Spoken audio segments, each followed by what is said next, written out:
ಜಿಲ್ಲೆಯ ಲಕ್ಕುಂಡಿ ಅನ್ನುವಂಥ ಆ ಗ್ರಾಮದಲ್ಲಿ ನಿಧಿ ಪತ್ತೆಯಾಯಿತು. ಆ ಹೊತ್ತಿನಿಂದಲೂ ಕೂಡ ಇಲ್ಲಿನವರೆಗೆ ಅಲ್ಲಿನ ಸಂಪೂರ್ಣ ಚಿತ್ರಣವನ್ನ ನಮ್ಮ ಪ್ರತಿನಿಧಿ ಮಂಜು ಪತ್ತಾರ್ ಆನ್ ಗ್ರೌಂಡ್ನಲ್ಲಿ ಇದ್ದು ಅಲ್ಲಿನ ವಾಸ್ತವತೆಯನ್ನ ತೆರೆದಿಡುವಂತ ಪ್ರಯತ್ನ ಮಾಡ್ತಾ ಇದ್ರು.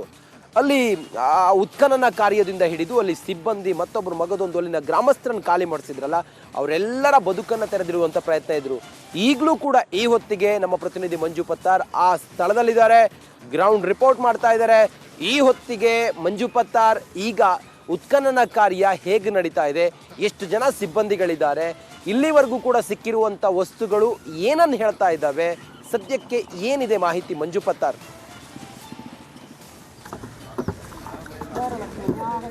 ಹೌದು, ಐತಿಹಾಸಿಕ ಲಕ್ಕುಂಡಿ ಗ್ರಾಮದಲ್ಲಿ ಕಳೆದ 6 ದಿನಗಳಿಂದ ನಿರಂತರವಾಗಿ ಉತ್ಖನನ ಕಾರ್ಯ ನಡೆಸ್ತಾ ಇದೆ.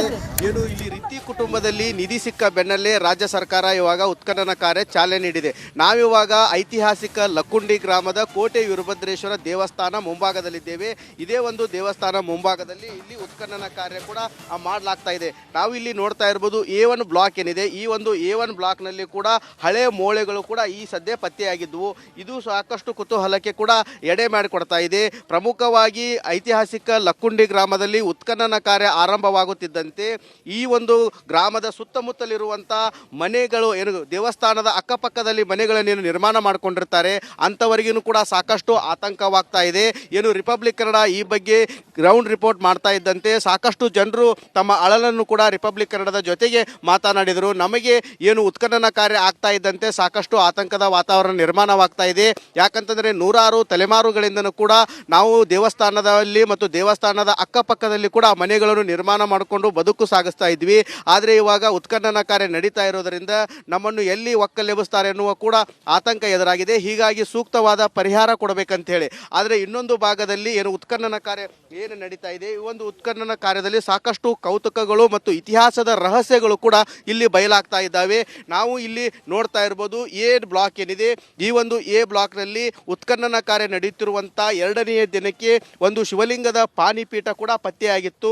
ಇದೇ ಒಂದು ಭಾಗದಲ್ಲಿ ಅಂದರೆ ಇಲ್ಲಿ ನಾವು ನೋಡ್ತಾ ಇರ್ಬೋದು ಇದೇ ಒಂದು ಭಾಗದಲ್ಲಿ ಶಿವಲಿಂಗದ ಪಾನಿಪೀಠ ಪತ್ತೆಯಾಗಿತ್ತು. ಅದಾದ ನಂತರ ಅದರ ಇನ್ನೊಂದು 2ನೇ ಭಾಗ ಕೂಡ ಏನು ಕೂಲಿ ಕಾರ್ಮಿಕರು ಕುಂತಿದ್ದಾರೆ ಮಹಿಳೆಯರು, ಅವರ ಪಕ್ಕದಲ್ಲೇ ಅದು ಪತ್ತೆಯಾಗಿತ್ತು. ಆದರೆ ಇವಾಗ ಅದನ್ನು ಪೂರ್ಣವಾಗಿ ತೆಗೆದಿದ್ದಾರೆ ಆ ಪಾನಿಪೀಠವನ್ನು. ಇಲ್ಲಿ ನಾವು ನೋಡ್ತಾ ಇರ್ಬೋದು ಇದೇ ಒಂದು ಆ ಪಾನಿಪೀಠ. ಈ ಪಾನಿಪೀಠ ಇವಾಗ ಇತಿಹಾಸಕ್ಕೆ ಸಾಕಷ್ಟು ಕುತೂಹಲ ಎಡೆ ಮಾಡಿಕೊಡ್ತಾ ಇದೆ. ಈ ಪಾನಿಪೀಠದಲ್ಲಿ ಇಲ್ಲಿ ಏನು ಈ ಒಂದು ಮೂರ್ತಿ ಇದೆ, ಬಗೆ ಏನಿದೆ, ಈ ಒಂದು ಸಾಕಷ್ಟು ಕುತೂಹಲಕ್ಕೆ ಕಾರಣವಾಗ್ತಾ ಇದೆ. ಇದೊಂದು ವಿಷ್ಣು ದೇವರ ಪಾನಿಪೀಠ ಅಂತ ಹೇಳಿ. ಯಾಕಂತಂದರೆ ಪಾನಿಪೀಠ ಅಂತಂದರೆ ಇಲ್ಲಿ ಈ ರೀತಿ ಇರುತ್ತೆ. ಇದು ಶಿವನಂದಲ್ಲ, ಅಂದರೆ ಇಷ್ಟು ದಿನ ಶಿವಲಿಂಗದ ಪಾನಿಪೀಠ ಅಂತೇಳಿ ಹೇಳಲಾಗ್ತಾ ಇತ್ತು. ಆದರೆ ಇದು ಶಿವಲಿಂಗದ ಪಾನಿಪೀಠ ಅಲ್ಲ, ವಿಷ್ಣು ಪಾನಿಪೀಠ. ಈ ಒಂದು ವಿಷ್ಣು ಪಾನಿಪೀಠ ಸಿಕ್ಕಿರೋದ್ರು ಸಾಕಷ್ಟು ಕುತೂಹಲಕ್ಕೆ ಎಡೆ ಮಾಡಿಕೊಡ್ತಾ ಇದೆ. 9, 10 ಮತ್ತು 12ನೇ ಶತಮಾನದಲ್ಲಿ ಚಾಲುಕ್ಯರ ಕಾಲದಲ್ಲಿ ಈ ಒಂದು ವಿಷ್ಣುವಿನ ದೇವಸ್ಥಾನಗಳು ಇಲ್ಲಿ ಇದ್ದುವು ಅಂತ ಹೇಳಿ ಕೂಡ ಕುರುಹುಗಳು ಪತ್ತೆ ಆಗ್ತಾ ಇದ್ದಾವೆ ಮತ್ತು ಇತಿಹಾಸದಿಂದನೂ ಕೂಡ ತಿಳಿದು ಬರ್ತಾ ಇದೆ. ಯಾಕಂತಂದರೆ ಈ ಒಂದು ಲಕ್ಕುಂಡಿ ಗ್ರಾಮದಲ್ಲಿ ಬ್ರಾಹ್ಮಣರ ಅಗ್ರಹಾರ ಇತ್ತು, ವಿಷ್ಣುವಿನ ಆರಾಧಕರಿದ್ದರು. ಹೀಗಾಗಿ ಇಲ್ಲಿ ವಿಷ್ಣುವಿನ ದೇವಸ್ಥಾನ ಇತ್ತು ಅನ್ನುವ ಕುರುಹು ಕೂಡ ಇವಾಗ ಪತ್ತೆಯಾಗಿದೆ. ಇದು ಗರುಡ ರೇಖೆಯಲ್ಲಿ ಗರುಡ ರೀತಿಯಲ್ಲಿ ಇರೋದರಿಂದ ಇದೊಂದು ವಿಷ್ಣುವಿನ ಏನು ಪ್ರತ್ಯೇಕವಾಗಿ ವಿಷ್ಣುವಿನ ಮೂರ್ತಿಗೆ ಏನು ಇರುತ್ತೆ ಆ ರೀತಿ ಇರೋದ್ರಿಂದ ಇದು ವಿಷ್ಣುವಿನ ಪಾನಿಪೀಠ ಅನ್ನೋದು ಕೂಡ ಇವಾಗ ಇತಿಹಾಸ ತಜ್ಞರು ಕೂಡ ಹೇಳ್ತಾ ಇದ್ದಾರೆ. ಸಾಕಷ್ಟು ತನಿಖೆ ಆಗಬೇಕಾಗಿದೆ. ಪ್ರತಿನಿತ್ಯನೂ ಕೂಡ ಸಾಕಷ್ಟು ಕೌತುಕ ಕೂಡ ಇಲ್ಲಿ ಉಂಟಾಗ್ತಾ ಇದೆ. ದಿನನಿತ್ಯ ಒಂದಿಲ್ಲ ಒಂದು ಪ್ರಾಚ್ಯ ವಸ್ತುಗಳು ಕೂಡ ಸಿಗ್ತಾ ಇದ್ದಾವೆ. ಲಕ್ಕುಂಡಿ ಅಂತಂದರೆ ಇದೊಂದು 9, 10ನೇ ಶತಮಾನಕ್ಕೆ ಮಾತ್ರ ಸೀಮಿತವಾಗಿಲ್ಲ, ಶಿಲಾಯುಗದ ನಂಟು ಕೂಡ ಇಲ್ಲಿ ಪತ್ತೆಯಾಗಿದೆ. ಹೀಗಾಗಿ ಲಕ್ಕುಂಡಿಯಲ್ಲಿ ಬಗೆದಷ್ಟು ರಹಸ್ಯಗಳು ಬಯಲಾಗ್ತಾ ಇದ್ದಾವೆ. ರಂಜಿತ್, ಯಾರು ಹೇಳಿ? ಜಿಲ್ಲೆಯ ಲಕ್ಕುಂಡಿ ಅನ್ನುವಂಥ ಆ ಗ್ರಾಮದಲ್ಲಿ ನಿಧಿ ಪತ್ತೆಯಾಯಿತು. ಆ ಹೊತ್ತಿನಿಂದಲೂ ಕೂಡ ಇಲ್ಲಿನವರೆಗೆ ಅಲ್ಲಿನ ಸಂಪೂರ್ಣ ಚಿತ್ರಣವನ್ನ ನಮ್ಮ ಪ್ರತಿನಿಧಿ ಮಂಜು ಪತ್ತಾರ್ ಆನ್ ಗ್ರೌಂಡ್ನಲ್ಲಿ ಇದ್ದು ಅಲ್ಲಿನ ವಾಸ್ತವತೆಯನ್ನ ತೆರೆದಿಡುವಂಥ ಪ್ರಯತ್ನ ಮಾಡ್ತಾ ಇದ್ರು. ಅಲ್ಲಿ ಉತ್ಖನನ ಕಾರ್ಯದಿಂದ ಹಿಡಿದು ಅಲ್ಲಿ ಸಿಬ್ಬಂದಿ ಮತ್ತೊಬ್ಬರು ಮಗದೊಂದು ಅಲ್ಲಿನ ಗ್ರಾಮಸ್ಥರನ್ನು ಖಾಲಿ ಮಾಡಿಸಿದ್ರಲ್ಲ, ಅವರೆಲ್ಲರ ಬದುಕನ್ನು ತೆರೆದಿಡುವಂಥ ಪ್ರಯತ್ನ ಇದ್ರು. ಈಗಲೂ ಕೂಡ ಈ ಹೊತ್ತಿಗೆ ನಮ್ಮ ಪ್ರತಿನಿಧಿ ಮಂಜು ಪತ್ತಾರ್ ಆ ಸ್ಥಳದಲ್ಲಿದ್ದಾರೆ, ಗ್ರೌಂಡ್ ರಿಪೋರ್ಟ್ ಮಾಡ್ತಾ ಇದ್ದಾರೆ. ಈ ಹೊತ್ತಿಗೆ ಮಂಜು ಪತ್ತಾರ್ ಈಗ ಉತ್ಖನನ ಕಾರ್ಯ ಹೇಗೆ ನಡೀತಾ ಇದೆ, ಎಷ್ಟು ಜನ ಸಿಬ್ಬಂದಿಗಳಿದ್ದಾರೆ, ಇಲ್ಲಿವರೆಗೂ ಕೂಡ ಸಿಕ್ಕಿರುವಂಥ ವಸ್ತುಗಳು ಏನನ್ನು ಹೇಳ್ತಾ ಇದ್ದಾವೆ, ಸದ್ಯಕ್ಕೆ ಏನಿದೆ ಮಾಹಿತಿ ಮಂಜು ಪತ್ತಾರ್?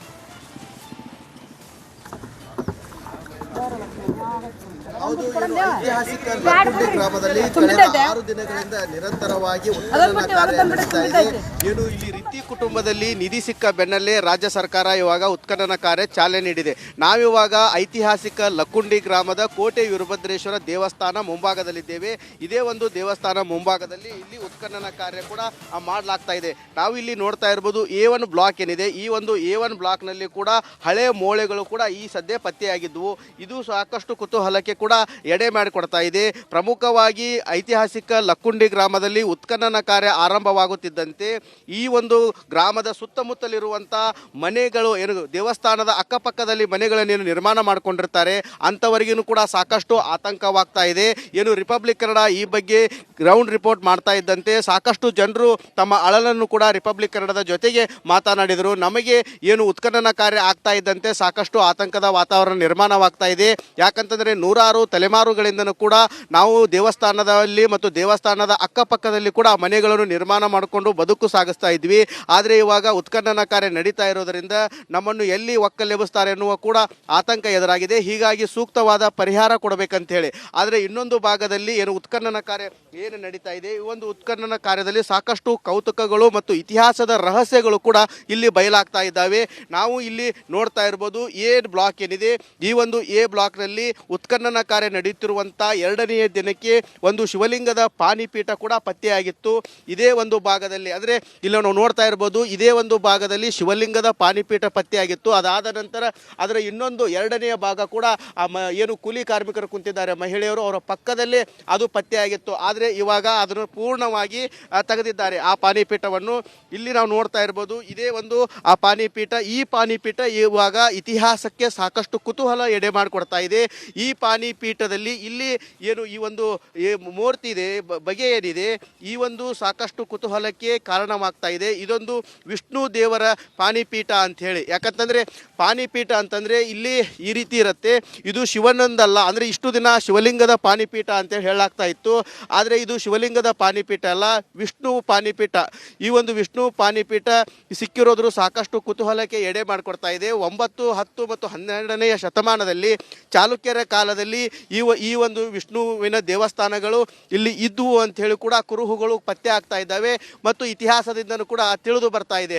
ಯಾಕಂತಂದರೆ ಈ ಒಂದು ಲಕ್ಕುಂಡಿ ಗ್ರಾಮದಲ್ಲಿ ಬ್ರಾಹ್ಮಣರ ಅಗ್ರಹಾರ ಇತ್ತು, ವಿಷ್ಣುವಿನ ಆರಾಧಕರಿದ್ದರು. ಹೀಗಾಗಿ ಇಲ್ಲಿ ವಿಷ್ಣುವಿನ ದೇವಸ್ಥಾನ ಇತ್ತು ಅನ್ನುವ ಕುರುಹು ಕೂಡ ಇವಾಗ ಪತ್ತೆಯಾಗಿದೆ. ಇದು ಗರುಡ ರೇಖೆಯಲ್ಲಿ ಗರುಡ ರೀತಿಯಲ್ಲಿ ಇರೋದರಿಂದ ಇದೊಂದು ವಿಷ್ಣುವಿನ ಏನು ಪ್ರತ್ಯೇಕವಾಗಿ ವಿಷ್ಣುವಿನ ಮೂರ್ತಿಗೆ ಏನು ಇರುತ್ತೆ ಆ ರೀತಿ ಇರೋದ್ರಿಂದ ಇದು ವಿಷ್ಣುವಿನ ಪಾಣಿಪೀಠ ಅನ್ನೋದು ಕೂಡ ಇವಾಗ ಇತಿಹಾಸ ತಜ್ಞರು ಕೂಡ ಹೇಳ್ತಾ ಇದ್ದಾರೆ. ಸಾಕಷ್ಟು ತನಿಖೆ ಆಗಬೇಕಾಗಿದೆ. ಪ್ರತಿನಿತ್ಯನೂ ಕೂಡ ಸಾಕಷ್ಟು ಕೌತುಕ ಕೂಡ ಇಲ್ಲಿ ಉಂಟಾಗ್ತಾ ಇದೆ. ದಿನನಿತ್ಯ ಒಂದಿಲ್ಲ ಒಂದು ಪ್ರಾಚ್ಯ ವಸ್ತುಗಳು ಕೂಡ ಸಿಗ್ತಾ ಇದ್ದಾವೆ.